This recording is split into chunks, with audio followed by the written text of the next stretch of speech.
पहले हमारा क्वेश्चन था कि व्हाट इज गिट, तो उसमें लिखा हुआ है this is Git, it tracks collaborative work on projects through a beautiful distributed graph theory model. ठीक है, तो ये जो ये है ये बता रहे हैं। और फिर जैसे इसने पूछा कि ठीक है इसे हम यूज कैसे करते हैं, तो फिर इसने बोला कि no idea, just memorise this shell commands and type them to सिंगम। मतलब कि ये जो कमांड्स मैं बता रहा हूँ इसको याद कर लो और इसको यूज कर लेना जब भी तुम्हें अपनी फाइल सिंक करनी होगी या सेव कर ट्रैक करनी होगी। और फिर अगर तुम्हें कोई एरर मिले बीच में, तो अपने जो प्रोजेक्ट है उसको कहीं और सेव करो, और जो करंट प्रोजेक्ट है उसको डिलीट कर दो, और फिर नई कॉपी दोबारा डाउनलोड कर लो।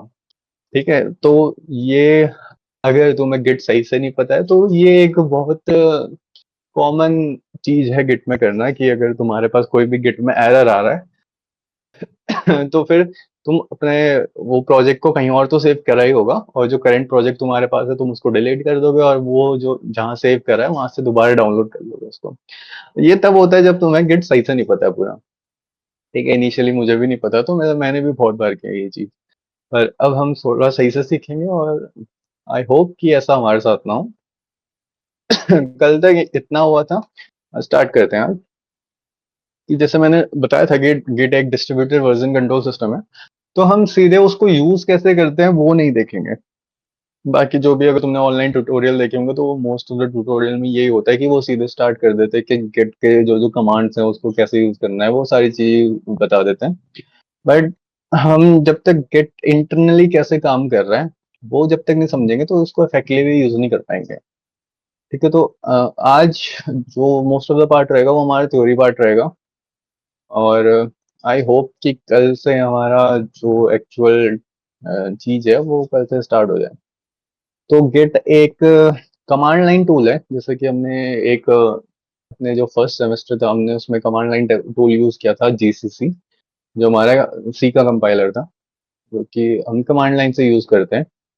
कमांड लाइन टूल का मतलब होता है जो कि हम शेल है उसके अंदर कमांड रन करेंगे, और उससे जो भी काम होगा वो टेक्स्ट बेस्ड होगा।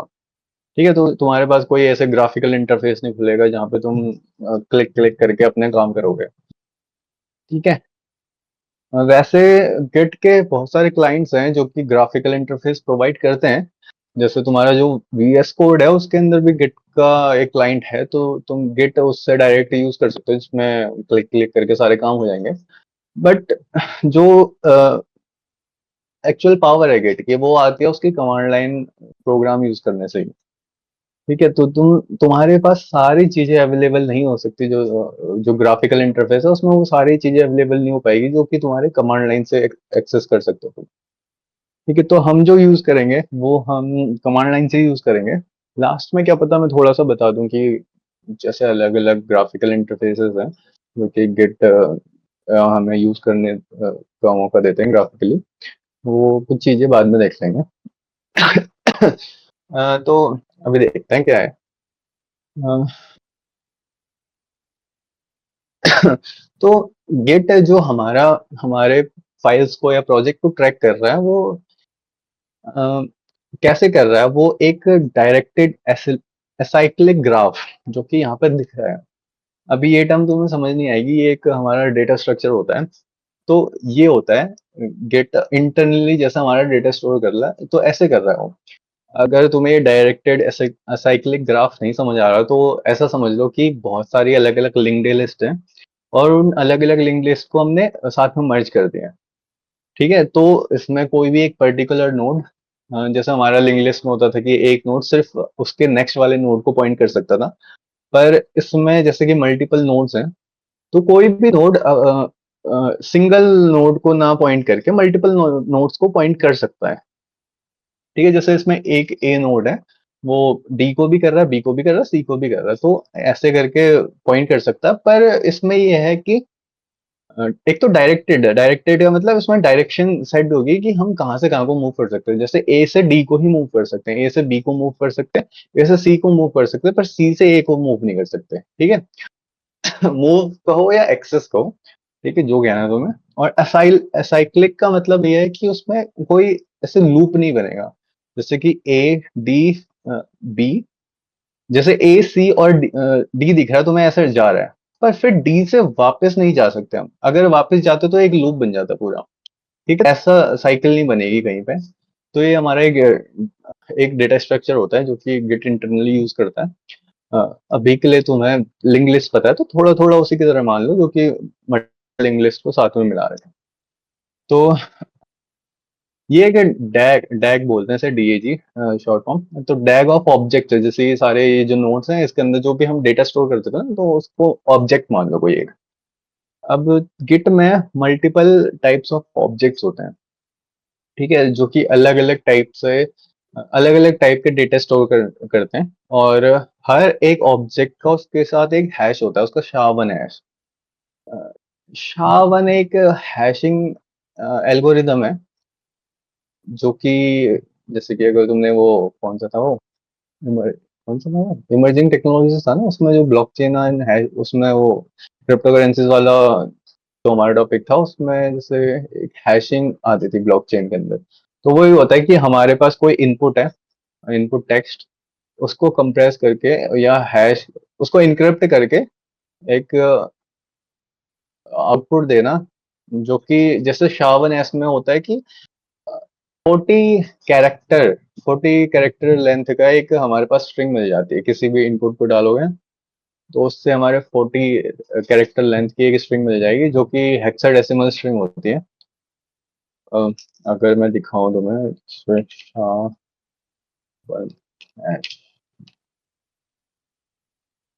अगर कोई प्रोग्राम मिल जाए तो, हाँ, तो मान लो ये एक प्रोग्राम है, ये हैश SHA-1 हैश कैलकुलेट करता है, जैसे जैसे मैंने यहाँ पे कुछ भी डाल दिया, हेलो वर्ल्ड। ठीक है, हेलो वर्ल्ड या कितना भी बड़ा टेक्स्ट डाल सकते हो तुम उसके अंदर, तो उसका जो आउटपुट मिलेगा वो ये मिलेगा, ऐसा कुछ, ऐसी कुछ स्ट्रिंग दिखेगी तुम्हें। साइज दिख नहीं रहा है तो जैसे ही मैंने इनपुट डाला हेलो वर्ल्ड, और इसके अंदर दिख नहीं रहा। हाँ, ऐसा कुछ हमें स्ट्रिंग मिलेगी, ये देख सकते हो 7B502, ऐसे करके इसकी लेंथ होती है 40। 40 डिफरेंट कैरेक्टर्स होंगे इसके अंदर, और ये हेक्साडेसिमल होता है। हेक्साडेसिमल मतलब 0 to 9 डिजिट्स, और A to F characters, letters बोल सकते हो। तो ऐसी एक स्ट्रिंग होती है इसमें, इसका बस ये हैशिंग एल्गोरिदम है कि इनपुट दो, इनपुट कितना भी लेंथ हो सकता है, उसका जो आउटपुट आएगा वो हमेशा 40 कैरेक्टर लेंथ का होगा। और हर डिफरेंट इनपुट का आउटपुट यूनिक होता है। तो जैसे मैं इसमें हल्का सा चेंज कर दूं, जैसे डी की जगह अगर सी कर दूं, तो यहाँ पे पूरा आउटपुट हमारा चेंज हो चुका होगा। तो अलग अलग इनपुट का आउटपुट डिफरेंट डिफरेंट होता है। ठीक है, तो इससे हम इजिली आइडेंटिफाई कर सकते हैं जो भी हमने ऑब्जेक्ट स्टोर करें उन चीज को। ठीक है, तो बस इतना याद रखना कि हैश होता है, हैश क्या होता है थोड़ा थोड़ा तो मैं समझ आ गया। और बस इतना याद रखना कि हर जो ऑब्जेक्ट है, हर ऑब्जेक्ट से रिलेटेड लिंक्ड एक हैश होगा, जो कि उस वाले ऑब्जेक्ट को आइडेंटिफाई कर सकता है। ठीक है, अब डिफरेंट टाइप्स ऑफ ऑब्जेक्ट जो हमारे गिट में है अवेलेबल, वो अभी देखते हैं इसके नीचे। पर एक चीज है गिट में कि वो स्नैपशॉट लेता है हमारे प्रोजेक्ट का, डिफरेंसेस नहीं। तो जैसे कि मैंने जो लोकल वर्जन कंट्रोल सिस्टम था उसमें बताया था कि जैसे वो कैसे स्टोर करता है हमारे चेंजेस को, या ट्रैक करता है। जैसे कि एक फाइल है, उसमें जो भी लाइन मैंने मॉडिफाई करी, तो वो सिर्फ उस लाइन को ट्रैक वो रिकॉर्ड करेगा कि हमने ये वाली लाइन चेंज करी है, और उसका उसके साथ कुछ डेटा होगा कि जैसे ये लाइन कहाँ पे चेंज करी है, कहाँ पे ऐड करी है, और कहाँ पे डिलीट करी है, ये सारा डेटा होगा। तो उससे क्या हो रहा है, वो सिर्फ हमारे चेंजेस को रिकॉर्ड कर रहा है। पर हमारा जो गिट होता है वो सिर्फ एक चेंज को रिकॉर्ड नहीं करता, वो हमारा पूरा जो प्रोजेक्ट है उसकी कॉपी बनाता है। उस कॉपी को ही एक स्नैपशॉट बोलते हैं। ठीक है, जैसे जो जैसे कि हमारा ये प्रोजेक्ट है मान लो, तो अभी जैसे स्टेट है, इसकी पूरी एक कॉपी बनाएगा, और उसी कॉपी को हम बोलेंगे क्या, हमारा स्नैपशॉट। और जैसे इसमें कुछ चेंज कर दिया, तो इस जो भी चेंज होगा उसमें फिर से वो एक नई कॉपी बनाएगा, और उस चेंज को भी हम स्नैपशॉट बोलेंगे। अ, तो ये हमारे हिस्ट्री के अलग अलग पॉइंट्स बनते जाते हैं, जो हमारे प्रोजेक्ट की हिस्ट्री है उसमें अलग अलग पॉइंट्स बनते जाते हैं, जो हमारा एक प्रोजेक्ट का वर्जन रहेगा। तो इसमें क्या है कि जैसे ऐसे अगर वो बार बार पूरी पूरी प्रोजेक्ट की अगर कॉपी बनाते रहेगा, तो ऐसे तो हमारा साइज बहुत ज्यादा ही बढ़ते रहेगा, हर बार वो मल्टीप्लाई होते जाएगा उसका साइज।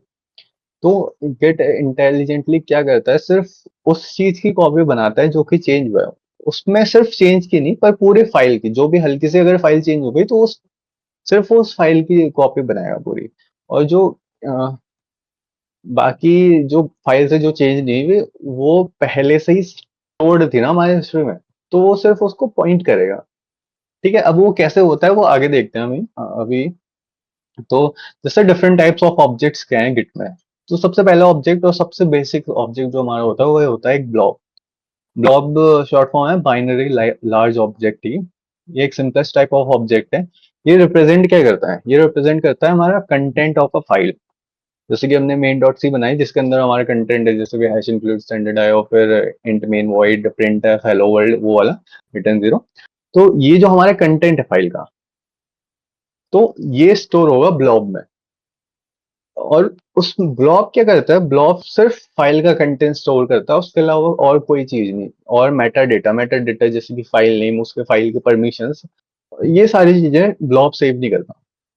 ब्लॉब सिर्फ फाइल के अंदर की चीज सेव करेगा। जैसे कि यहाँ एक डायग्राम बना है, ये एक ब्लॉब है और उसका साइज कुछ होगा, और इसके अंदर जो चीजें दिख रही हैं ये जैसे किसी फाइल के अंदर का कोड होगा, वो चीजें दिख रही हैं।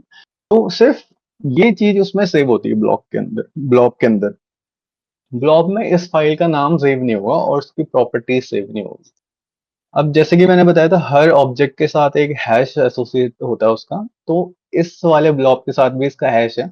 तो हैश में थोड़ा सा ऐसा होता है ना, जैसे कि वो 40 कैरेक्टर की लेंथ होता है उसका, 40 लेंथ की स्ट्रिंग। तो हमें पूरी लेंथ कभी यूज नहीं करनी पड़ती उसमें, क्योंकि कुछ स्टार्टिंग के इनिशियल कैरेक्टर अगर हम यूज करते हैं तो वो फिर भी इजीली आइडेंटिफाई हो जाता है।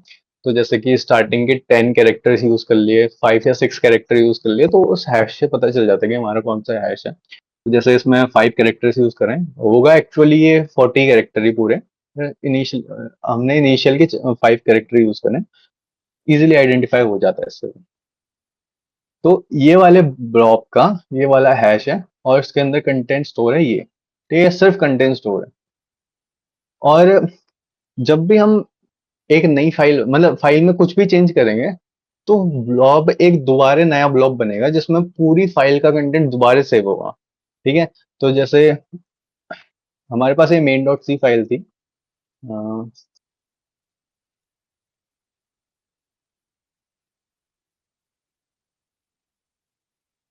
ये मेन डॉट सी फाइल थी जिसका स्टेट पहले ये था। ठीक है, अब पहले ये स्टेट था इसका, तो जब हमने इसको अपने हिस्ट्री पे सेव करा होगा तो इस पूरे चीज का एक ब्लॉब बना होगा जिसके अंदर ये पूरा कंटेंट होगा। फिर से बोल रहा हूँ, सिर्फ कंटेंट होगा और कोई चीज नहीं होगी उसकी। बस वो उस ब्लॉब को हम आइडेंटिफाई कर सकते हैं उसके हैश से, और कोई चीज नहीं होगी उसमें।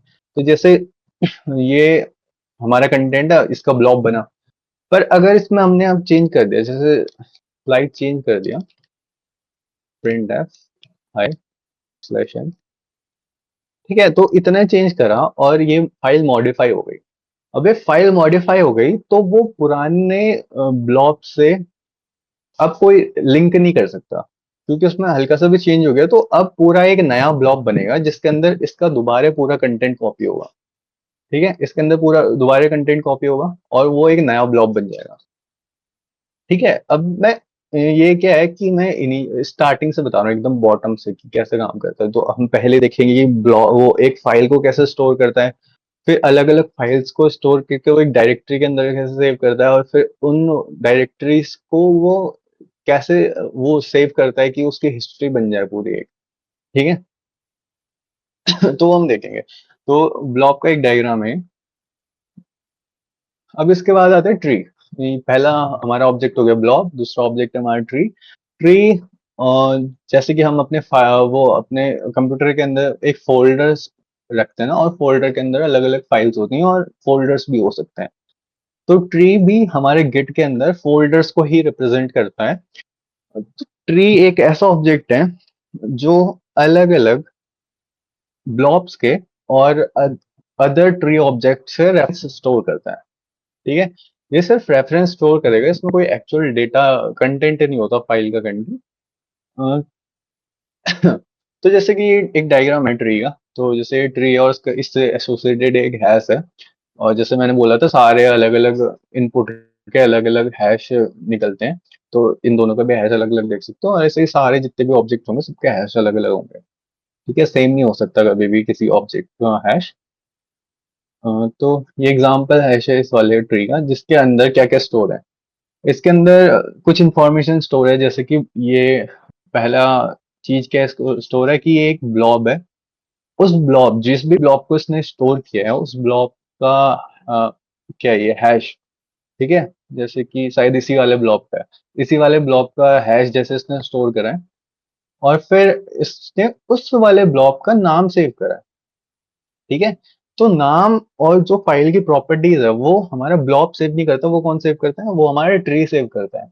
ट्री के अंदर उस जिस भी ब्लॉक को रेफर कर रहा है उसका, उसके और प्रॉपर्टी जैसे नाम और फाइल परमिशन, ऐसी चीजें ट्री के अंदर स्टोर होगी, और वो उस वाले ब्लॉक को रेफर करेगा। जैसे ये वाला ब्लॉक इस वाले मतलब ये वाली ट्री इस वाले ब्लॉक को रेफर कर रही है, और उसका नाम यहाँ पे सेव है। तो हमें अगर कभी ये वाली फाइल चाहिए होगी तो हम ट्री में देख सकते हैं इस वाले फाइल का नाम, और फिर इस वाले ब्लॉक से हम इस वाले मतलब इस वाले हैश से इस वाले ब्लॉक को रेफर कर सकते हैं, तो हमें अपनी एक्चुअल फाइल मिल गई इससे।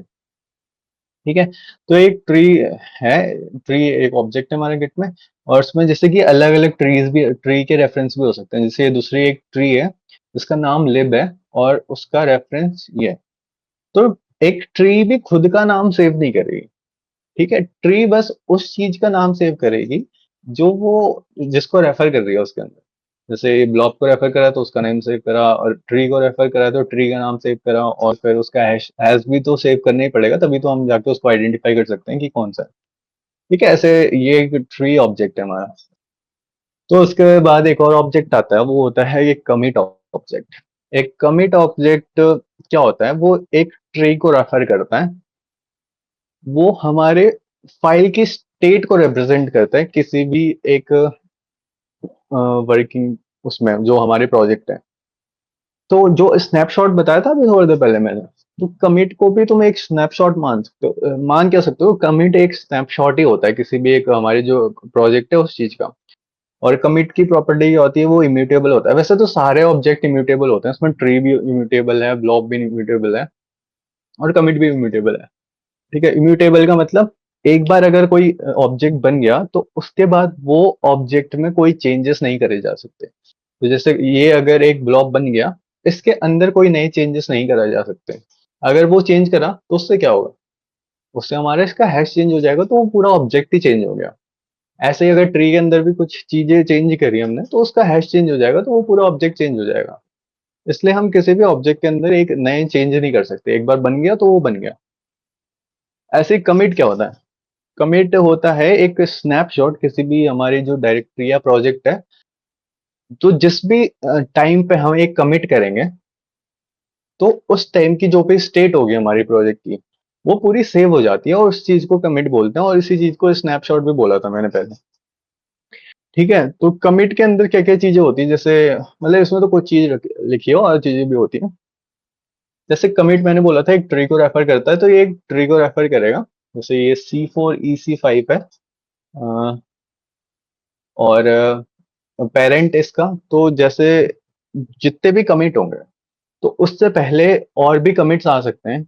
तो इसके जो इस वाले जो करंट कमिट है उसके जो पेरेंट्स होंगे, उसका रेफरेंस भी एक कमिट स्टोर करता है।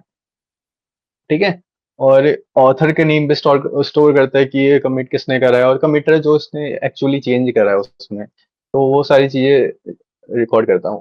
मिलती आएगी ना, तो हिस्ट्री में अलग अलग पॉइंट्स होते हैं, अ, कि मतलब इस टाइम पे हमारा ऐसा था, वो फाइल का वो जो प्रोजेक्ट का है स्टेट।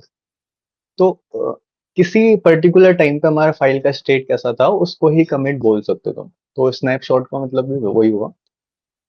हाँ, तो जैसे कि एक बार मैं सबसे ऊपर अगर जाऊं, नहीं डैग कहाँ गया, हाँ जैसे ये डैग है ना, तो इसमें ये जो अलग अलग पॉइंट्स हैं और जो अलग अलग नोट्स दिख रहे हैं इसके अंदर, इसको अगर तुम कमिट बोल रहे हो, अ, तो जैसे कि अगर ये एक सिंगल कमिट है, ठीक है, तो ये कमिट है, तो इसके पेरेंट्स जैसे ये दोनों इसके पेरेंट्स हैं, क्योंकि ये इनको पॉइंट कर रहा है ना, तो इनके पेरेंट ये वाले हुए।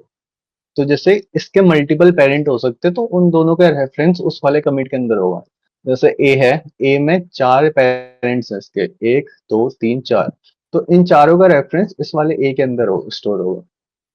ठीक है, जैसे बी में है, बी में सिर्फ इसका एक पेरेंट है, ये वाला, तो इसका रेफरेंस इसके अंदर स्टोर होगा। तो ऐसे करके कमिट्स के अंदर रेफरेंस स्टोर होते हैं तो उसके पेरेंट्स के। तो वो जो पेरेंट है वही बता रहा हूँ मैं, जो जैसे इसमें सिंगल, इसका सिंगल पेरेंट है, उसका हैश स्टोर है, तो वो वो है उसका पेरेंट। ठीक है, तो ऐसे मल्टीपल पेरेंट्स भी हो सकते हैं किसी के। पर ये है कि कमिट्स में स्पेशल क्या है कि कमिट्स के पेरेंट्स के नंबर पे बेस, कि अगर एक कमिट का अगर 0 पेरेंट है, तो उसका मतलब ये होता है कि वो एक इनिशियल कमिट है, सबसे स्टार्टिंग का जो हमारा पॉइंट बना होगा हिस्ट्री में, तो वो कमिट है, वो हमारा इनिशियल कमिट है जिसके कोई पेरेंट्स नहीं। किसी किसी कमिट के 2 पेरेंट्स भी हो सकते हैं। उसका मतलब ये होता है कि अगर हमने 2 अलग-अलग टाइप के चेंजेस करें, जो कि हम आगे जाके देखेंगे कि 2 ब्रांचेस बन जाती है अलग-अलग, ठीक है? तो उन जब 2 ब्रांचेस को जब मर्ज करते हैं, तो वो जाके एक सिंगल कमिट बनेगा, तो हमारे पास 2 पेरेंट्स आ जाएँगे उस वाले कमिट के, ठीक है? तो ये जो चीज़ हुई, अ, जिसके मल्टीपल पेरेंट्स हैं, तो वो एक मर्ज होता है, ठीक है? अभी नाम याद रखना, अभी आगे देख लेंगे हम। और गिट का जो बॉडी होती है उसमें, न गिट की बॉडी नहीं, जो कमिट की बॉडी होती है उसमें कमिट का मैसेज होता है, वो डिफाइन करता है कि ये वाला जो हमारा हिस्ट्री में जो पॉइंट है, ये जो कमिट है, उसमें क्या-क्या चेंजेस हुए थे और क्यों हुए थे, वो सारी चीज़ें इसमें डिफाइन करते हैं हम। कमिट के मैसेज हम खुद लिखेंगे। तो अब ये 3 टाइप के ऑब्जेक्ट देखें, तो इसका कुछ ऐसे देख सकते हो रिप्रेजेंटेशन। अगर ये हमारा एक कमिट है, तो ये एक ट्री को रेफर कर रहा है। ठीक है, ये हमेशा एक सिंगल ट्री को रेफर करता है जो हमारा कमिट होता है, और वो जो हमारी जो सिंगल ट्री होती है, वो हमारा रूट जो प्रोजेक्ट है उसका फोल्डर होता है। ठीक है, तो ये रूट ट्री भी होती है जो स्टार्टिंग इनिशियल ट्री होती है, जिसको और कोई रेफर नहीं करता। अ, ये बाकी चीजों को रेफर करेगी या बाकी ट्रीज को रेफर करेगी। तो जैसे ये कमिट है, इसके अंदर ट्री जैसे 0D E24, ये इसका हैश का इनिशियल है। तो जैसे ये वाली ट्री हमें उससे आइडेंटिफाई होगी कि वो ये वाली ट्री है, 0D E24। ठीक है, और इसमें पेरेंट्स भी नील लिखा है, इसका पेरेंट नील लिखा है, इसका मतलब ये इनिशियल कमिट है, इससे पहले कोई कमिट नहीं होगा। और इस कमिट की भी एक वो हैश है, हैश को तुम आईडी मान लो, ठीक है, उसकी इजी वर्ड्स में बोलना है तो उस ऑब्जेक्ट की आईडी। तो जैसे इस वाले ट्री के अंदर एक ब्लॉब है जिसकी हैश या आईडी है और उसका नाम ये है रीडमी। तो फिर ये वाले से हम रेफर करके पता कर सकते हैं कि वो कौन सा ब्लॉब है। तो ये वाला ब्लॉब है, तो हमें वो वाली फाइल के अंदर का कंटेंट मिल गया सारा। तो नाम तो हमें यहाँ से पता चल गया था। वो दूसरा एक ट्री को भी रेफर कर रहा है, 10AF9। इसको वो एक लाइब्रेरी उसका नाम है, तो ये वाली ट्री भी मिल गई, उसके अंदर भी और जो चीजें, तो ऐसे करके एक हमारा पूरा स्ट्रक्चर बन गया है। ठीक है, एक सिंगल कमिट का। अब हमने गिट के ऑब्जेक्ट्स तो पढ़ लिए, हमें ये भी पता चल गया हम किसी भी ऑब्जेक्ट को उसके हैश से आइडेंटिफाई कर सकते हैं। पर हैश जैसे कि एक पूरी इतनी लंबी स्ट्रिंग है 40 कैरेक्टर की, और हम ह्यूमन है, तो हम ऐसे 40 कैरेक्टर की स्ट्रिंग को याद तो कर नहीं सकते। एक मान लो कर भी ली, तो इतने सारे ऑब्जेक्ट्स हैं, तो सबकी स्ट्रिंग्स तो याद करने नहीं बैठेंगे ना हम। और मतलब पॉसिबल भी नहीं है इतने सारे। तो गिट गिट ने इसको इजी करने के लिए क्या बनाया, एक रेफरेंसेस नाम की चीज होती है गिट के अंदर। रेफरेंसेस क्या होता है, एक ह्यूमन रीडेबल नेम होते हैं SHA-1 जो हैश है उस चीज के लिए। जैसे ये अगर हमारा हैश है, तो इसको कुछ नाम रख दिया हमने, ठीक है, उसका अगर नाम कुछ रख दिया जो कि हम रीड कर सकते हैं इजीली, तो उस चीज को रेफरेंस बोलते हैं। अब रेफरेंस क्या होते हैं, रेफरेंस जैसे कि हमारे ऑब्जेक्ट्स है वो म्यूटेबल थे, इम्यूटेबल थे, मतलब वो चेंज नहीं हो सकते थे, पर रेफरेंसेस जो होते हैं वो म्यूटेबल होते हैं। तो रेफरेंसेस को हम कितने भी बार चेंज कर सकते हैं, ठीक है। और रेफरेंस पॉइंट किस चीज को करते हैं, रेफरेंस किसी एक कमिट को पॉइंट करते हैं, ठीक है। जैसे कि इस वाले कमिट को पॉइंट कर दिया किसी रेफरेंस में, वो ट्री या ब्लॉब को रेफर नहीं करेंगे, वो सिर्फ एक कमिट को रेफर करेंगे, ठीक है। तो रेफरेंसेस बहुत टाइप के रेफरेंसेस होते हैं, और खुद से भी रेफरेंसेस बना सकते हो तुम। कुछ पहले से प्रोवाइड करता है गिट, जैसे कि हम जैसे अभी ब्रांच देखेंगे ना, ब्रांच, तो ब्रांचेस के जो नेम होते हैं वो खुद में एक रेफरेंस होते हैं जो किसी एक पर्टिकुलर कमिट को रेफर करते हैं। पर वो एक ऐसे टाइप के रेफरेंस होते हैं जो कि हम जो इनिशियली हम जो हमारी जो ब्रांच बनी रहती है जो स्टार्टिंग में होती है, जो सिंगल ब्रांच होगी उसका नाम मेन होता है, पहले मास्टर रखते थे पर अब मेन होता है। ठीक है, तो वो मेन जो ब्रांच है, जो उसका नाम है वो एक रेफरेंस है जो कि किसी एक पर्टिकुलर कमिट को पॉइंट कर रहा है। ठीक है, अब जब मैं उस ब्रांच के अंदर हूँ और मैंने उसमें कोई नया कमिट ऐड करा, तो हिस्ट्री में एक पॉइंट ऐड करा मतलब मैंने, ठीक है, तो वो एक नया पॉइंट ऐड करा, तो अब जो हमारा रेफरेंस था, ठीक है, वो हमने चेंज कर दिया और उसको आगे मूव कर दिया। अब मैं व्हाइट बोर्ड खोलना चाहूंगा और तुम्हें डायग्रामेटिकली बताना चाहूंगा व्हाइट बोर्ड। ठीक है, मान लो अब तो रिप्रेजेंट भी वैसे गिट की हिस्ट्री जो है उसको ऐसे ही करते हैं जैसे अभी हम बनाएंगे। तो जैसे मान लो कि ये हमारे एक कमिट है, ठीक है, इसका नाम मैं जैसे वन रख देता हूँ। नाम ऐसे ही जो मैं इसका रख रहा हूँ वन, उसका मतलब इसका हैश मान लो अभी जो है, ठीक है, सिंपली वन लिख रहा हूँ मैं क्योंकि इजी रहेगा। ये इसका हैश है, ठीक है, आईडी जो भी बोलो। तो ये इनिशियल हमारा कमिट है, ठीक है, इससे पहले इसका कोई पेरेंट नहीं होगा, पेरेंट कमिट नहीं होगा, तो इससे पहले का कोई कमिट नहीं होगा।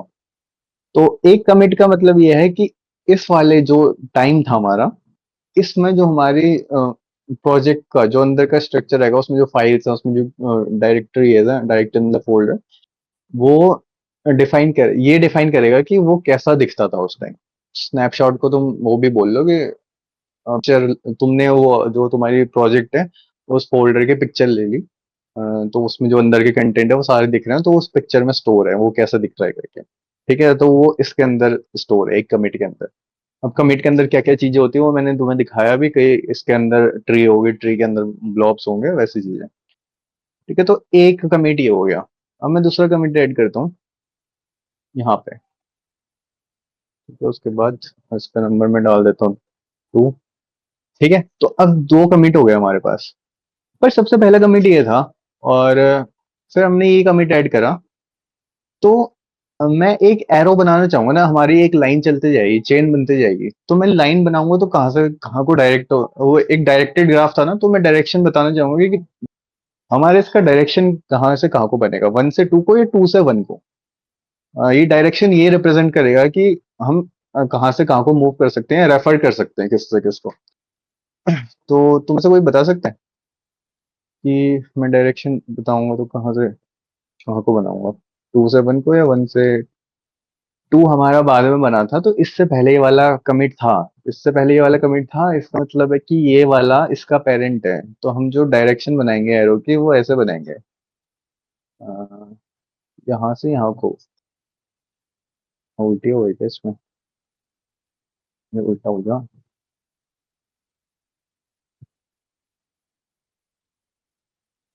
हाँ, तो ये वाली डायरेक्शन रहेगी हमारी एरोस की, क्योंकि हमारे जो नया नोड नया कमिट है वो पुराने वाले कमिट को रेफर कर सकता है, पुराना वाला नए को नहीं रेफर कर सकता।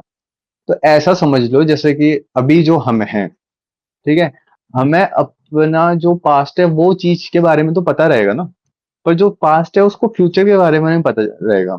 तो ये भी वैसी चीज है, इसको इसके पास्ट के बारे में पता होगा, पर इस चीज को उसके फ्यूचर के बारे में नहीं पता होगा कि वो स्टेट कैसा है उसका। ठीक है, तो ये इसके कमिट्स हैं। तो मैं मल्टीपल कमिट्स जैसे ऐड करूं, ठीक है, इसका नंबर मैंने 3 रख दिया। तो हमारी जो उसकी हिस्ट्री है वो कुछ ऐसे बनती जाएगी, ये उल्टा क्यों हो रहा है बार बार। हम्म, तो ये जो पॉइंट ऐड कर रहा हूँ इसको है मैं कमिट बोल रहा हूँ, ये कमिट हमारे वो है, क्या बोलते हैं, एक हिस्ट्री में हमारे एक पॉइंट्स हैं, जिस पॉइंट में वो रिप्रेजेंट कर रहा है कि उस टाइम पे वो वाली हमारी जो प्रोजेक्ट है उसकी स्टेट कैसी थी। तो जैसे मैं कुछ ऐड कर देता हूँ।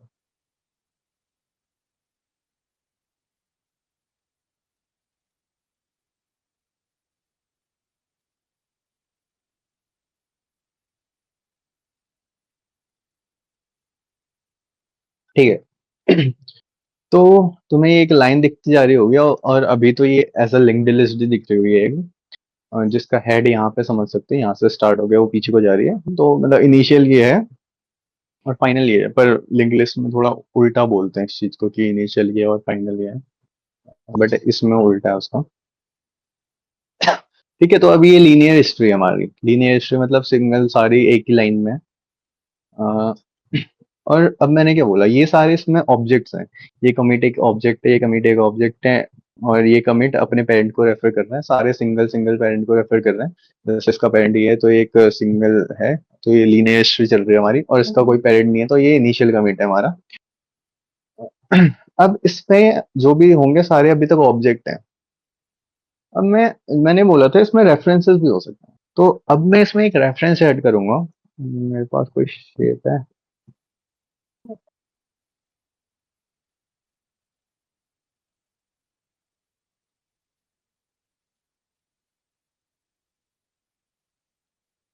सेट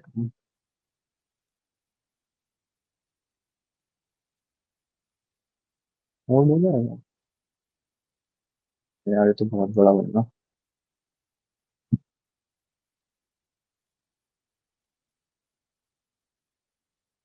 ठीक है, कुछ भी कर देते हैं, स्क्वायर ये कर देते हैं। तो जैसे मैंने यहाँ पे एक रेफरेंस ऐड करा। तो रेफरेंस ऑब्जेक्ट नहीं होते, बस वो रेफरेंस होते हैं, वो नाम होते हैं हैश का। ठीक है, किसी भी हैश का नाम होता है वो। तो जैसे मैंने इस वाले रेफरेंस का नाम रख दिया मेन, जो कि रेफर कर रहा है इस वाले हैश को जो 4 है। ठीक है, उसके ऊपर रख दिया मैंने। अब ये हम आगे देखेंगे कि एक ब्रांच का नेम भी है। ये जैसे एक ब्रांच चलती आ रही है ना सिंगल, तो उसका नाम ये है। ठीक है, और एक और चीज बताता हूँ, जो ब्रांच है ना उसको थोड़ा बताता हूँ मैं, उसमें लिखा नहीं है मैंने पर इसमें बता देता हूँ। तो जैसे मान लो कि हमारा इनिशियल स्टेट था, इसमें हमने कुछ चेंज करके एक और कमिट करा, और कमिट करने के लिए कमिट करा तो उसमें सेकेंड उस पे आ गया हम उसकी स्टेट पे जो प्रोजेक्ट है। इसमें ऐसा हुआ कि हमें दो different different different different type की चीजें चेंज करनी है। पर हम चाहते हैं कि एक बार में एक ही हो, और तो मतलब दो चीज में हमारे साथ में वो ना हो चेंज। तो जैसे हमने एक चेंज करा, तो उस चेंज को हमने थ्री थ्री में वो कर लिया। ठीक है, कमिट। एक हम दूसरा भी चेंज करेंगे यहाँ पे, चूंकि अब 5 डाल दे रहा हूँ इसके अंदर। ठीक है, तो अब ये इसके पैरेलल ही आ गया यहाँ पे। बट वाले का पेरेंट कौन सा है, इसका पेरेंट ही है।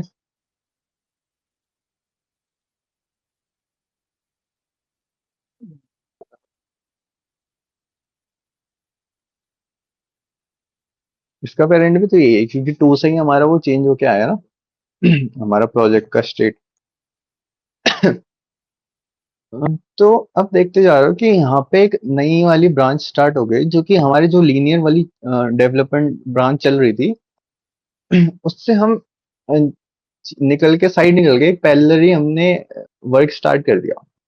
तो यहाँ पे एक और नया कमिट हो गया, जो कि इस जिसका पेरेंट यही है।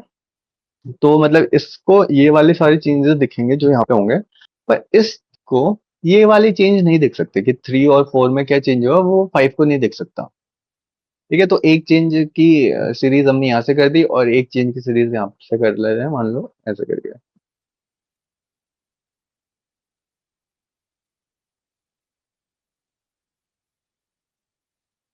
ठीक है, तो यहाँ पे इसका नंबर डाल दे रहे हैं 6। तो इसका पेरेंट कौन सा है, इसका पेरेंट हमने 5 से चेंज करा है इसको, तो इसका पेरेंट 5 आएगा। ठीक है, तो ऐसे इसका ये पेरेंट 5 आ गया। अब तो देख सकते हो, अब 2 ब्रांचेस हो गई हमारे पास। तो मैंने इस वाली ब्रांच का नाम रखा है मेन। इस वाली ब्रांच का नाम रख दे रहा हूँ, जैसे कि मान लो एक डेवलप, डेवलप नाम से, अ, या फीचर नाम से एक ब्रांड नाम रख दे रहा हूँ उसका। तो यहाँ पे हमने एक दूसरा फीचर ट्राई कर रहे हैं, ठीक है, ऐसे करके।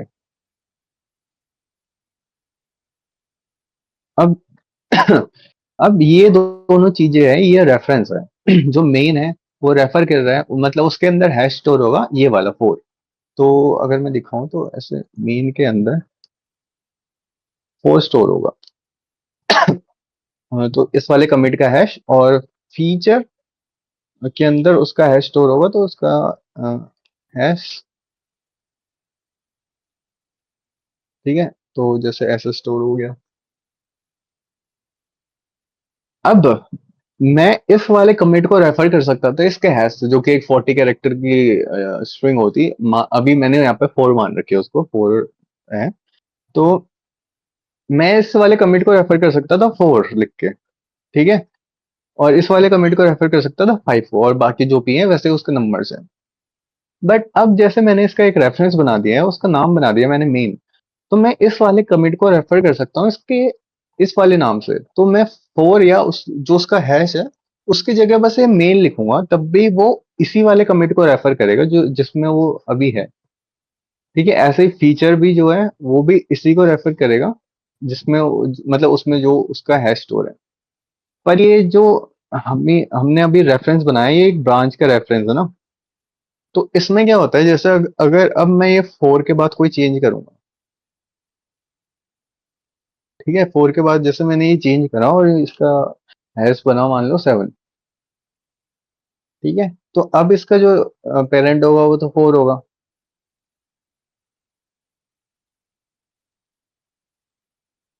ठीक है, इसका पेरेंट 4 है। पर जैसे मैं किसी एक ब्रांच में जाके उसमें कुछ कमिट करता हूँ, तो वो ब्रांच का रेफरेंस चेंज हो जाता है। उसका ब्रांच का रेफरेंस चेंज हो गया, मतलब अब इसका रेफरेंस ये 4 पे नहीं रहेगा, इसका रेफरेंस बन जाएगा 7, और ये रेफर करेगा इस वाले कमिट को, ठीक है। तो तो ये हमारे एक टाइप ऑफ रेफरेंस है जो कि ब्रांच को वो रेफर करते हैं, ठीक है। अब एक और इसमें कॉन्सेप्ट आता है कि अगर हम वो कैसे पता कर सकते हैं कि हम अभी कौन से स्टेट पे हैं। हम्म, यहाँ पे जैसे कि तो अभी हम कहाँ हैं, वेयर वी करेंटली आर, ये क्वेश्चन हमारा रहेगा कभी ना कभी, क्योंकि हमारे हिस्ट्री पे अगर हम अलग अलग लोकेशन पे मूव कर सकते हैं, तो फिर हमें ये क्वेश्चन हमारा हम हम पूछेंगे कि मतलब हम कौन सी जगह पे हैं अभी, कि हम यहाँ पे यहाँ पे यहाँ पे, या किस लोकेशन पे हम अपनी हिस्ट्री पे हैं, ठीक है। तो उस चीज के लिए एक हमारे पास स्पेशल रेफरेंस होता है जिसका नाम होता है हेड, ठीक है। तो मैं एक हेड बना देता हूँ। तो हेड एक स्पेशल टाइप का रेफरेंस होता है हम पे। हेड एक ऐसा रेफरेंस होता है जो किसी दूसरे टाइप के रेफरेंसेस को रेफर करता है। तो इसमें डायरेक्ट किसी चीज का हैश नहीं आएगा, बस उसके अंदर किसी दूसरे रेफरेंस का वो आएगा, रेफरेंस। जैसे कि हेड में अभी मेन का रेफरेंस है, ठीक है। तो हेड रेफर कर रहा है मेन को, और मेन रेफर कर रहा है ये वाले कमिट को, 7th कमिट को। तो अब इससे क्या हुआ कि जब भी हम हेड को वो रेफर करेंगे, कहीं भी हम हेड लिखेंगे जहां भी, उसका मतलब होगा मेन वाली ब्रांच, उसको बोल मेन वाली ब्रांच की बात कर रहे हैं, और मेन वाली ब्रांच का मतलब हम 7th वाले कमिट की बात कर रहे हैं, ठीक है। और हेड हमारा वो करता है, ये हमारा जज करता है, या क्या बोल सकते हैं उसको, क्या बोलेंगे इसको, मैंने लिखा है कुछ वर्ड याद नहीं आ रहा। ये कह सकते हो कि ये बताता है हमारी जो करंट प्रोजेक्ट की स्टेट होगी वो कैसी दिख रही है, या उस ये इस वाले कमिट पे बेस्ड रहेगी, जो भी हमें हमारी जो करंट प्रोजेक्ट की स्टेट है वो वाली इस वाले कमिट पे बेस्ड रहेगी, जो भी हेड है, ठीक है, हेड वाले रेफरेंस में। अब ये हेड के रेफरेंस को हम चेंज कर सकते हैं। तो हेड जहां जहां जाएगा वैसे वैसे हमारा प्रोजेक्ट चेंज होगा। तो जैसे अभी हेड हमारा मेन में है, तो वो अभी मेन वाली ब्रांच को रेफर कर रहा है, तो ये वाले कमिट को, तो हमारी जो ब्रांच वो प्रोजेक्ट की स्टेट होगी वो 7th वाले कमिट की तरह दिखेगी। अब मैंने इसको अगर एडिट कर दिया, इसको चेंज करके मैंने फीचर को रेफर कर रहा हूँ, ठीक है। अगर मैंने इसको फीचर को रेफर करा तो हेड अब यहाँ चलेगा। तो अब हेड इस वाले रेफरेंस को रेफर कर रहा है जो कि हमारा फीचर है, जो कि 6th वाले कमिट को रेफर कर रहा है, ठीक है। तो अब जो हमारी जो प्रोजेक्ट है, और प्रोजेक्ट का मतलब फोल्डर बोल सकते हो, जिस फोल्डर के अंदर हमारा प्रोजेक्ट है तो वही फोल्डर, तो उस वाले फोल्डर के जो अंदर की स्टेट होगी वो ये 6th वाले कमिट की तरह होगी। जो इसमें चेंजेस होंगे वो दिखेंगे उस वाले हमारे डायरेक्टरी के अंदर, फोल्डर के अंदर जो प्रोजेक्ट है हमारा। ठीक है। तो जब हमारा हेड किसी नेम्ड रेफरेंसेस को करता है, जैसे कि फीचर को कर रहा है, मेन को कर रहा है, या कोई और बना दिया, तब उस वो जो हमारा होता है वो नॉर्मल स्टेट होता है हेड का। हेड में नॉर्मली हम हैश डायरेक्टली स्टोर नहीं करते, पर हम उसमें हेड में रेफरेंस वो मतलब हैश भी स्टोर कर सकते हैं डायरेक्टली। जैसे अगर मैंने इसमें 3 स्टोर कर दिया, तो इसका मतलब ये है कि अभी इस वाले कमिट को रेफर कर रहा है। जब वो किसी एक सिंगल कमिट को रेफर कर रहा है, तो वो इसको रेफर करेगा डायरेक्टली, और इसका मतलब इसको एक स्पेशल चीज बोलते हैं, detached head state. Detached head state का मतलब है कि वो अब एक सिंगल कमिट को ही रेफर करेगा हमेशा, जब तक उसे चेंज ना करो, और वो वहीं पे रहेगा। चाहे तुम ब्रांच में कितनी चेंज कर लो, और वो वहीं पे रहेगा। तो तुम्हारी जो प्रोजेक्ट है उसकी स्टेट हमेशा ये वाली दिखेगी। ठीक है, जो ये वाला कमिट है उसके तरफ। अ, अब जहां जहां हम मूव कराएंगे अपने हेड को, उसी के तरह हमारी जो प्रोजेक्ट है वो उसका स्टेट चेंज होता रहेगा। अब इसका मतलब कि ऐसे लो, हम्म, तो मान लो मेरा जो थर्ड वाला कमिट है उसमें हमारा प्रोजेक्ट कुछ ऐसा दिख रहा है। ठीक है। और मैंने जो सेवन्थ कमिट है उसमें मैंने एक फाइल बनाई है यूटिल्स डॉट सी नाम की। मान लो ये मैंने एक फाइल बना रखी है, सेवन्थ वाले कमिट के अंदर चेंज करके एक फाइल ऐड करी थी। तो अगर मैं सेवन्थ वाले कमिट के अंदर देखूंगा, तो हेड अगर मेरा सेवन्थ कमिट को वो कर रहा होगा, या तो सेवन्थ कमिट को कर ले, या तो ये मेन वाले उसको कर ले, मेन जो हमारा रेफरेंस है उसको। तो मेरे जो ये जो प्रोजेक्ट का स्टेट है वो कुछ ऐसा दिखेगा। पर जैसा हमें पता है कि हमारे थर्ड वाले कमिट पे हमें ये वाली फाइल नहीं थी, हमारे थर्ड कमिट पे। तो जैसे ही मैं अपने हेड को चेंज करके थर्ड वाले कमिट में लेके आऊंगा ना, तो ये वाली फाइल हमें यहाँ से डिलीट हो जाएगी, यहाँ से दिखेगी नहीं वो। यहाँ पे ऐसे करके वो डिलीट हो जाएगी। ठीक है, तो हमारी स्टेट ऐसी दिखेगी, फिर हमें अपनी प्रोजेक्ट की स्टेट है ऐसे दिखेगी। पर जैसे वापस मैं अगर थर्ड वाले उससे वापस मैं सेवन्थ में ले आया, एक बार रुकना। ये प्रोजेक्ट की स्टेट में बोल रहा था कि जैसे अगर मैं थर्ड वाले पे मूव कर रहा हूँ, अगर हेड को मैंने मूव कराया थर्ड वाले पे, तो मुझे कुछ अपनी डायरेक्टरी ऐसे दिखेगी जिसमें जिसके अंदर से utils डॉट सी नाम की फाइल हट चुकी होगी। अगर मैंने उसको अगर दोबारे हेड वाले रेफरेंस को दोबारे मैंने सेवन्थ उस पे लेके गया, मैं सेवन्थ जो कमिट है, या उसको वो वाला कमिट बोल लो, कौन सा कमिट है वो, मेन वाला रेफरेंस, इसके ऊपर लेके गया मान लो उसको मैं दोबारे। ठीक है, या सेवन ही मेन, तो इसके ऊपर अगर लेके गया, तो ये दोबारे इसको हमारी जो फाइल की स्टेट है, मतलब प्रोजेक्ट की स्टेट है, तो यहाँ पे दोबारा वो वाली फाइल ऐड हो जाएगी जो कि utils डॉट सी थी। तो हमें वो चेंज होते हुए दिखेगा अपने डायरेक्टरी के अंदर, वो सारी फाइल्स ऐड होगी, रिमूव होगी, जो कि उस स्टेट पे थी उस टाइम। और फाइल्स रिमूव होगी वो तो है, और फाइल के अंदर का जो कंटेंट है वो जैसे चेंज हो रहा है वो भी दिखेगा हमें। ठीक है। तो ऐसे करके हम अपनी हिस्ट्री में मूव कर सकते हैं, उसके अलग अलग रेफरेंस यूज करके। हेड वाले जो स्पेशल मैंने रेफरेंस बताया, ये एक ऐसा रेफरेंस होता है जो कि अब हमारी गवर्न करता है, जो अपनी करंट डायरेक्टरी है, या मतलब जो करंट स्टेट है प्रोजेक्ट की, डायरेक्ट के अंदर जो जो कंटेंट है, जो फाइल्स है, वो कैसा दिखना है, वो हेड वाला रेफरेंस वो करता है गवर्न, कि जिस भी स्टेट में होगा, जिस भी कमिट पे होगा, उसी के तरह हमारी करंट वो प्रोजेक्ट की स्टेट दिखेगी। और ऐसा है कि दिखने से मतलब अब वो नहीं है कि हम उस पर चेंज नहीं कर सकते। जैसे अगर मैं थर्ड पे आ गया, ठीक है, थर्ड पे तो क्या मतलब, मान लो कि यहाँ पे सिक्स पे हूँ मान लो मैं, तो मैं यहाँ पे फीचर पे हूँ। ठीक है, अगर मैं यहाँ पे फीचर पे हूँ, तो मान लो मैंने फीचर पे कोई एक नई फाइल ऐड करी थी। अम, इसको रीनेम कर देता हूँ। मान लो कौन सी है यहाँ पे,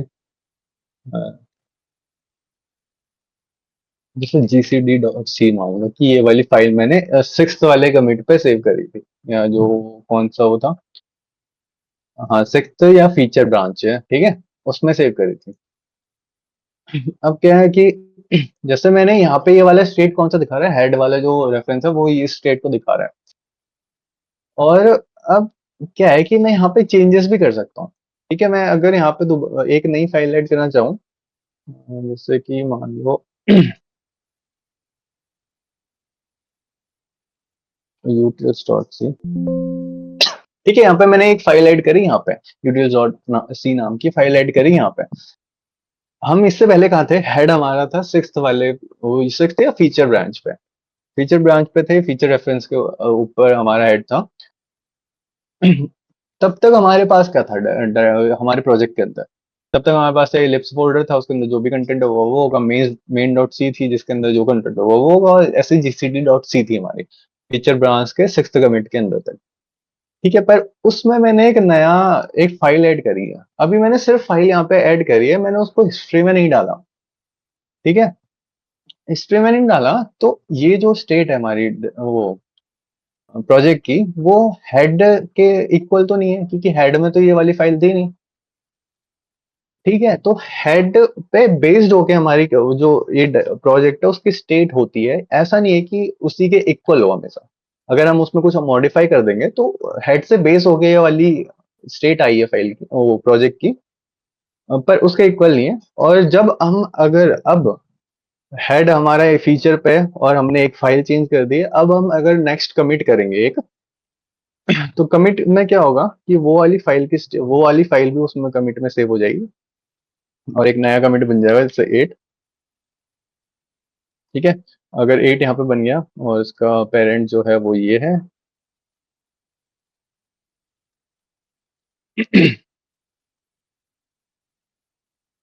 ठीक है, ये पेरेंट है। अब जैसे कि इस वाली ब्रांच में अगर मैंने एक नई फाइल ऐड करी, नई कमिट ऐड किया, तो इस वाली ब्रांच में मैंने बोला था जब भी ब्रांच में एक नया कमिट ऐड होता है तो वो ब्रांच का रेफरेंस चेंज हो जाता है उस कमिट के ऊपर।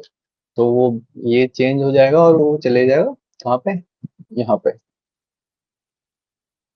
ठीक है, अब जो हेड है वो भी फीचर को रेफर कर रहा है ना, तो हेड अगर फीचर को रेफर कर रहा है तो ये भी इसी के साथ वहां पे चले जाएगा, यहाँ पे। तो अब हमारा हेड रेफर करेगा एट्थ कमिट को, फीचर रेफर करेगा एट्थ कमिट को। और हेड अब इस स्टेट पे, तो हमारी जो करंट डायरेक्टरी है या प्रोजेक्ट है उसकी स्टेट ये वाली रहेगी जैसे एट्थ कमिट के अंदर थी। अब इस हेड को मैं जहां भी मूव कर रहा हूँ वैसे उसकी जो स्टेट है वो चेंज होती रहेगी। ओके, तो ऐसे जो हमारा गिट का जो हिस्ट्री दिख रही है वो ऐसे कुछ ब्रांचेस टाइप की दिख रही है, और ये हमारा डायरेक्टेड ऐसा वो डायरेक्टेड एसाइक्लिक ग्राफ है जो डायरेक्ट था। ठीक है, अब इसके बाद और चीजें भी होती है, जैसे कि ये दो अलग अलग चेंजेस करे थे ना हमने, अलग अलग टाइप के, फिर इन दोनों को साथ में मर्ज कर देंगे अगर हम। ठीक है, इन दोनों को अगर साथ में मर्ज कर दिया तो फिर हमारा एक कमिट बनेगा जो कि उन दोनों का मर्ज होके बनेगा। ठीक है, अब इसका जो पेरेंट होगा वो ये भी होगा,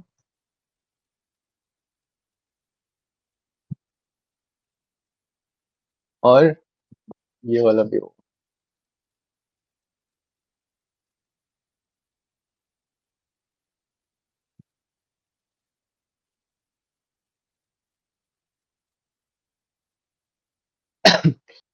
तो ये दोनों इसके पेरेंट होंगे। तो अब ये जो बना, ये एक मर्ज कमिट बना है। मर्ज कमिट मतलब जिसमें दो अलग अलग ब्रांचेस को मर्ज करके यहाँ पे लाया है।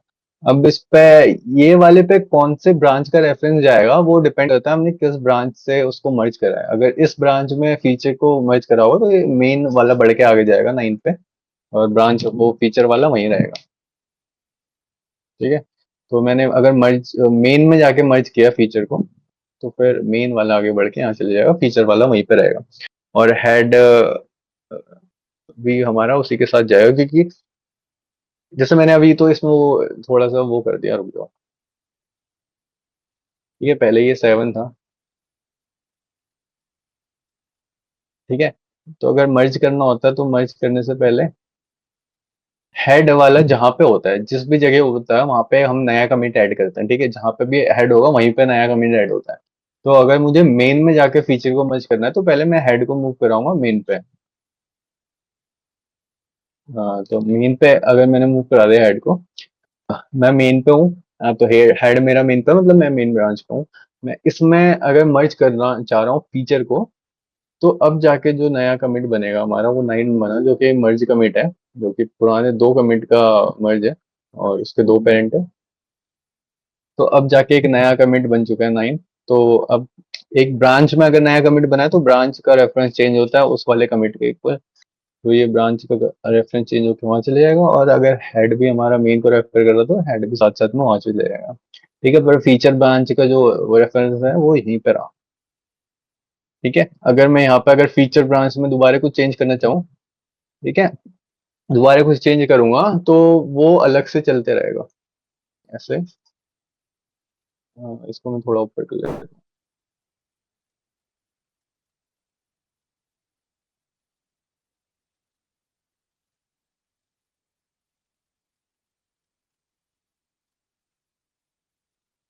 ये है हमारे 10th वाला।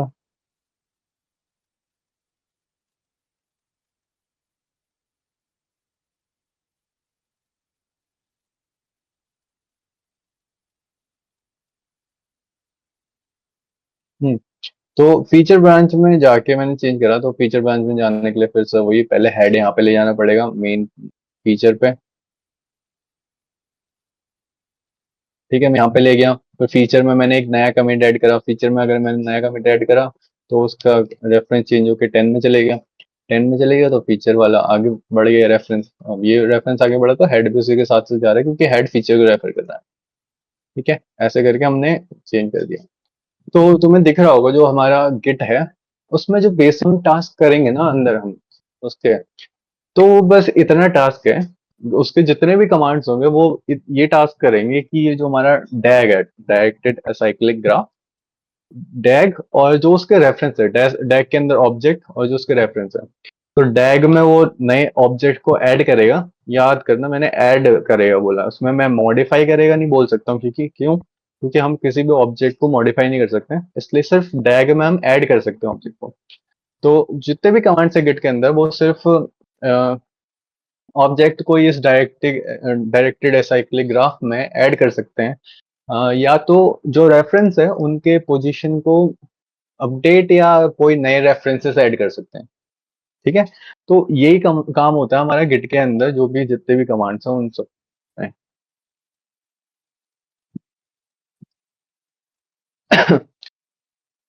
हाँ, तो ये है। और अब इसमें ये रेफरेंस तो बता दिया मैंने, और एक और स्पेशल टाइप का, स्पेशल क्या है, एक रेफरेंस होता है एक और, वो दोनों चीज होती है, वो रेफरेंस भी होता है ऑब्जेक्ट भी होता है, क्योंकि दो टाइप की अलग अलग चीजें होती है, उसे टैग बोलते हैं। एक टैग होता है वो दो टाइप के होते हैं, एनोटेटेड, और एक होता है क्या बोलते हैं सर, लाइट वेट टैग। ठीक है, सी है। तो टैग क्या होते हैं, ये भी एक हमारे रेफरेंसेस होते हैं। और रेफरेंस जो मैं अभी तक बोल रहा हूँ तो उसका मतलब पॉइंटर समझना तुम, पॉइंटर, ठीक है, किसी भी एक चीज को पॉइंट कर। तो टैग्स जो होते हैं ये एक स्पेशल टाइप के वो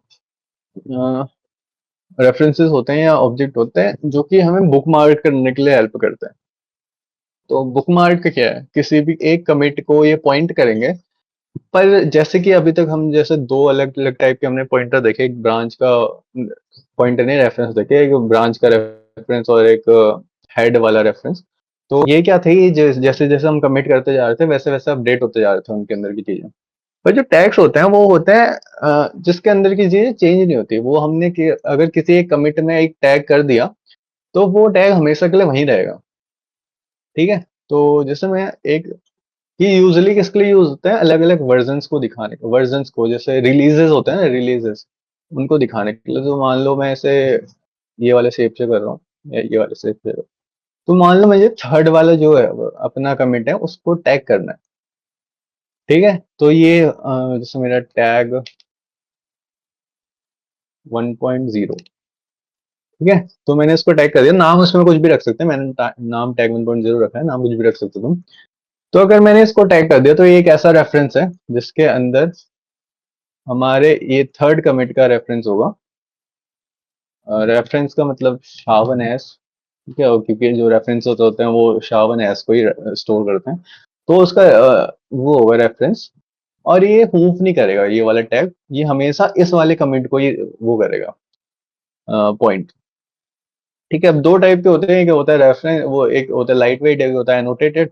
तो लाइट वेट क्या होता है? लाइट वेट सिंपल रेफरेंस होता है, वो बस हैश को स्टोर करता है। तो जो एनोटेटेड होता है वो एक कंप्लीट ऑब्जेक्ट होता है हमारा, जैसे ये हमारे तीन ऑब्जेक्ट्स है ना, एक कमिट ट्री और एक ब्लॉक। वैसे ही एक और ऑब्जेक्ट होता है हमारा, वो होता है एनोटेटेड टैग। एनोटेटेड जो टैग होता है उसमें रेफरेंस तो स्टोर होता है जिस कमिट को वो कर रहा है रेफर, पर उसके साथ उसमें कुछ और चीजें भी वो होती है स्टोर, कुछ और डेटा, जैसे कि किसने टैग करा है, क्यों टैग करा है, और भी सारी चीजें। तो ये दो डिफरेंट टाइप के टैग्स होते हैं।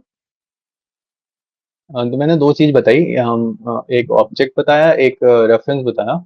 और गिट जैसे इंटरनली स्टोर करता है वो हमारा कौन सा होता है? वो होता है हमारा एक डायरेक्टली, वो डैग बोलते हैं, डैग। तो हमारे जितने भी गिट कमांड हम यूज करेंगे तो इस वाले जो डैग है उसको मैनिपुलेट करेंगे बस उसके अंदर। अब उसको मैनिपुलेट करने के लिए ही हम सारे कमांड सीखेंगे। और अब जैसे कि तुम्हें कुछ कुछ इंटरनल कैसे काम कर रहा है गिट वो पता है, तो जब टाइम भी तुम अपनी कमांड्स लिखोगे तो सोचना कि जो कमांड्स है ये हम हमारा जो ये ग्राफ है उसको एडिट कैसे कर रहा है, मॉडिफाई कैसे कर रहा है, इस चीज को सोचना है साथ साथ में। शायद अभी थ्योरी थोड़ी ज्यादा हो गई तो तुम्हें अभी ऐसा समझ नहीं आ रहा होगा कि ये क्या है, इसमें जो जो टर्म्स है वो एक्चुअली कर क्या रहे हैं वहाँ पे। पर ये चीज याद रखना, जैसे हम कल स्टार्ट करेंगे जो कमांड्स है सारी, तब तुम्हें वो दिखेगा कि वहाँ पे वो क्या क्या कर रहे हैं एक्चुअली वहाँ पे चीजें हो। मैं आगे बढ़ता हूँ। तो कुछ कुछ टर्मिनोलॉजीज है जैसे गिट में जो यूज करेंगे हम, जैसे एक कमिट अमिट तो तुमने तुमने देख ही लिया, जो अलग अलग ऑब्जेक्ट्स है उसमें। अब एक है रेपोजिटरी। रेपोजिटरी क्या होती है? And now we can define what roughly is a Git repository. It is the data objects and references. तो जो भी हमने objects देखे और references देखे, वो चीज होती है बस Git repository। तो जब हम एक Git repository को बनाएंगे उसके अंदर जो जो हमें चीजें दिखेगी, मतलब वो जो स्टोर करता है, जो Git स्टोर करता है वो ये चीज होती है, और उस चीज को एक रिपोजिटरी बोलते हैं, Git की। हाँ, तो रेपोजिटरी उसको बोलते हैं जो Git एक्चुअल में स्टोर करता है। तो उसके अंदर जो चीजें स्टोर होती है जैसे डेटा ऑब्जेक्ट्स एंड रेफरेंसेस, तो उसको गिट रिपोजिटरी बोलते हैं। जब भी हम एक रिपोजिटरी बनाते हैं गिट की, तो जिस भी फोल्डर के अंदर हम बनाएंगे ना तो उसमें एक डॉट गिट नाम का फोल्डर बनता है। जनरली डॉट गिट नाम होता है उसका। वही हमारा सारा एक्चुअल डेटा स्टोर करता है, जो भी हमारे हिस्ट्री है ना, जो भी वर्जन है, वो उस वाले फोल्डर के अंदर वो सारी चीजें स्टोर होती हैं, जो भी हमारे ऑब्जेक्ट्स हैं, जो रेफरेंसेस हैं, और वो सारी चीजें उसमें स्टोर होती है। ये कि on disk all git stores are objects and references. That's all there is to git data model. All gits command map to some manipulation of commit DAG by adding objects and adding slash updating references. ठीक है, तो यही चीज है उसमें। और ये है कि वर्क, हाँ, द वर्किंग डायरेक्टरी है। वर्किंग डायरेक्टरी है, एक इसमें टर्म है चेकआउट। चेकआउट का मतलब होता है किसी भी कमिट में, जो किसी भी कमिट पे जाना, मतलब हेड को उस कमिट पे मूव कराना, तो उसमें जो चीजें थी वो देखना, उसको चेकआउट बोलते हैं। और तो this is the directory in which we are you are working. तो जैसे कि अगर ये वाली डायरेक्टरी में हम काम कर रहे हैं तो इस वाली डायरेक्टरी को हम वर्किंग वर्किंग ट्री या वर्किंग डायरेक्टरी बोलेंगे। ये बेस होगी, किस पे बेस्ड होगी? ये बेस्ड होगी हमारे हेड वाले रेफरेंस पे। ठीक है। इसमें जो भी फाइल्स चेंज हुई है, जो रिप्लेसेस हुई है, वो हमारी नेक्स्ट वाले कमिट पे ऐड होती है, एक्सेप्ट इग्नोर्ड फाइल, जो जिसको हम इग्नोर करेंगे, वो वाली फाइल्स को छोड़ के जो भी फाइल्स है इसमें ऐड होती है। और जब भी एक कमिट को चेक करते हैं तो उस जो वर्किंग डायरेक्टरी है उसके सारी फाइल्स चेंज हो जाती है और रिप्लेस हो जाती है उस वाले कमिट को मैच करने के लिए। उस वाले कमिट्स में जैसा स्टेट थी वैसे में स्टेट मैच करने के लिए उस वाली जो वर्किंग डायरेक्टरी है उसकी सारी फाइल्स रिप्लेस हो जाती है या चेंज बोलो। ठीक है। अब the staging area slash index, ये क्या है कि जो हमारा कमिट है, ठीक है, और जो अदर जो वर्जन कंट्रोल सिस्टम से उसमें क्या होता था कि जो हमारे वर्किंग डायरेक्टरी है उससे जब भी हम कमिट करेंगे तो वर्किंग डायरेक्टरी में जो जो चेंजेस है वो सारे चेंजेस उस कमिट में ऐड हो जाएंगे। ठीक है, तो ऐसा होता था बाकी वर्जन कंट्रोल सिस्टम में, पर ऐसा गिट में नहीं होता है। गिट गिट में कमिट करना टू स्टेप प्रोसेस मान सकते हो। इसमें एक स्टेप ये होता है कि तुम अपनी वर्किंग डायरेक्टरी में जो जो चेंज तुम अगले कमिट में चाहते हो वो सारे चेंजेस तुम्हें स्टेजिंग एरिया, इस इंडेक्स, वो इंडेक्स या स्टेजिंग एरिया जो बोलो उसको, उसमें स्टोर करने पड़ते हैं, जिससे वो आइडेंटिफाई हो सके कि ये वाले चेंजेस है जो हम अगले कमिट में ऐड करना चाहते हैं। तो इससे हमें एक बेनिफिट ये होता है कि हम किसी अगर फाइल पे काम कर रहे हैं जिसका काम पूरा नहीं हुआ है, पर बाकी फाइल्स हैं जिसमें काम पूरा हो चुका है, और हम उसको कमिट करना चाह रहे हैं, पर ये वाली फाइल जो करंट फाइल जिसमें हम काम चल रहा है जो पूरी नहीं हुआ है उसको नहीं चाह रहे हैं कमिट करना, तो हम सेलेक्टिवली कमिट कर सकते हैं। कौन से चेंजेस हमें वो कमिट करने हैं, वो हम कर सकते हैं। ठीक है, तो कमिट करना या कमिट कर रहे हैं इसका मतलब वही होता है कि एक कमिट को अपनी हिस्ट्री पे सेव करना। ठीक है, think of it as a way of confirming your changes one by one before doing a commit, which records all your approved changes. Some find it helpful to call it instead as a staging area। तो मतलब index वैसे उसका जो official name है Git के अंदर वो index होता है, और कुछ लोगों से स्टेजिंग एरिया भी बोलते हैं। ठीक है, उसमें मैंने ब्रांचेस के बारे में ज्यादा लिखा नहीं है। पर ब्रांचेस में क्या है कि वो थोड़ा आगे का कॉन्सेप्ट है, तो पहले इनिशियल जो हम कमांड सीखेंगे वो देखेंगे, फिर उसके आगे ब्रांचेस स्टार्ट होगा, और उसके बाद रिमोट्स भी आएंगे। रिमोट्स मतलब ऐसी रेपोजिटरीज जो हमारे लोकल कंप्यूटर पे नहीं है पर वो कहीं और स्टोर्ड है, और उससे हम कैसे काम करते हैं वो सारी चीजें भी दिखेंगे। अ, तो अभी के लिए जो थ्योरी पार्ट है लगभग इतना कंप्लीट हो चुका है आई थिंक, और कल से मोस्ट प्रोबेबली कमांड स्टार्ट हो जाएगी अब उसकी, कि गिट एक्चुअल में यूज कैसे करते हैं।